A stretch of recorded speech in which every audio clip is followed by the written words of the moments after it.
HSC ও বিশ্ববিদ্যালয় ভর্তি পরীক্ষার জন্য খুব গুরুত্বপূর্ণ টপিক হল অপরাজিতা। সেখান থেকে আজকে তোমাদের এমসিকিউ পড়ানো হবে। যৌতুকের বিরুদ্ধে প্রতিবাদে বাবা ও মেয়ে অর্থাৎ শম্ভুনাথ সেন এবং কল্যাণী। এই প্রশ্নটা শুধু মুখস্থ করলেই হবে না, একটু বুঝে রাখবেন। রবীন্দ্রনাথ এখানে দেখিয়েছেন অন্যায়ের বিরুদ্ধে একজন নয়, বাবা আর মেয়ে দুজনই সমানভাবে দাঁড়াতে পারেন।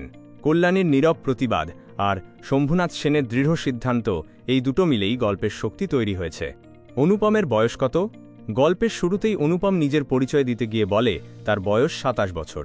কিন্তু লক্ষ্য করুন, সে নিজের বয়সের চেয়ে নিজের অক্ষমতার কথাই বেশি বলছে। কারণ এত বছর বয়স হলেও নিজের সিদ্ধান্ত নেওয়ার অভ্যাস তার তৈরি হয়নি। সঠিক উত্তর গ ৭০ বছর। অনুপম তার জীবনের ইতিহাসকে কিসের সঙ্গে তুলনা করেছে? এখানে রবীন্দ্রনাথ খুব সুন্দর একটি রূপক ব্যবহার করেছেন। অনুপম নিজের জীবনকে একটি ফুলের সঙ্গে তুলনা করেছে। সেই ফুলে একদিন একটি ভ্রমর এসেছিল, আর সেই ক্ষণিকের স্পর্শের স্মৃতিটাই সারা জীবন তার মনে রয়ে গেছে। সঠিক উত্তর খ ফুল। অনুপমের বাবা পেশায় কী ছিলেন? এটার উত্তর খুব সহজ। অনুপমের বাবা ছিলেন একজন উকিল, অর্থাৎ তিনি ওকালতি করতেন। ভালোই উপার্জন করেছিলেন, কিন্তু সেই সম্পদ ভোগ করার আগেই তার মৃত্যু হয়। সঠিক উত্তর খ ওকালতি। পিতার মৃত্যুর পর সংসারের দায়িত্ব নেন কে? বাবার মৃত্যুর পর পুরো সংসারের দায়িত্ব এসে পড়ে অনুপমের মামার ওপর।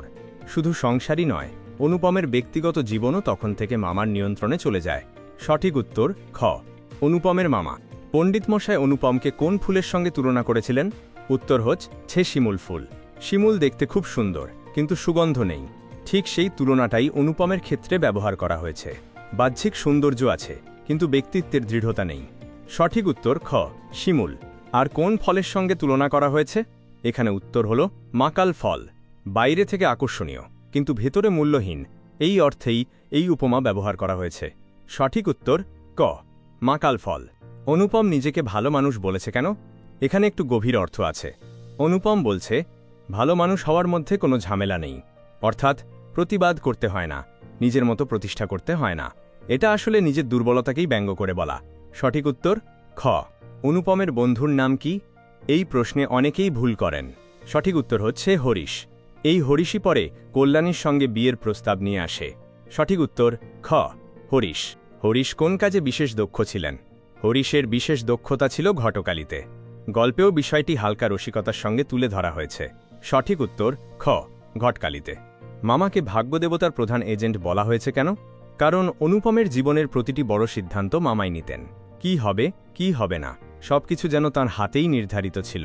সঠিক উত্তর খ মামা ধনীর কন্যাকে কেন পছন্দ করেননি? তিনি মনে করতেন ধনী পরিবারের মেয়ে সংসারে এসে কর্তৃত্ব করতে পারে। তাই তিনি এমন পরিবার খুঁজছিলেন যেখানে নিজের প্রভাব বজায় রাখা সহজ হবে। সঠিক উত্তর খ বিয়ের রাতে গয়না যাচাইয়ের প্রস্তাবে কার আত্মসম্মানে আঘাত লাগে? এখানে অপমানিত হন শম্ভুনাথ সেন। তাঁর সততা নিয়ে সন্দেহ করাটাই ছিল সবচেয়ে বড় আঘাত। সঠিক উত্তর গ।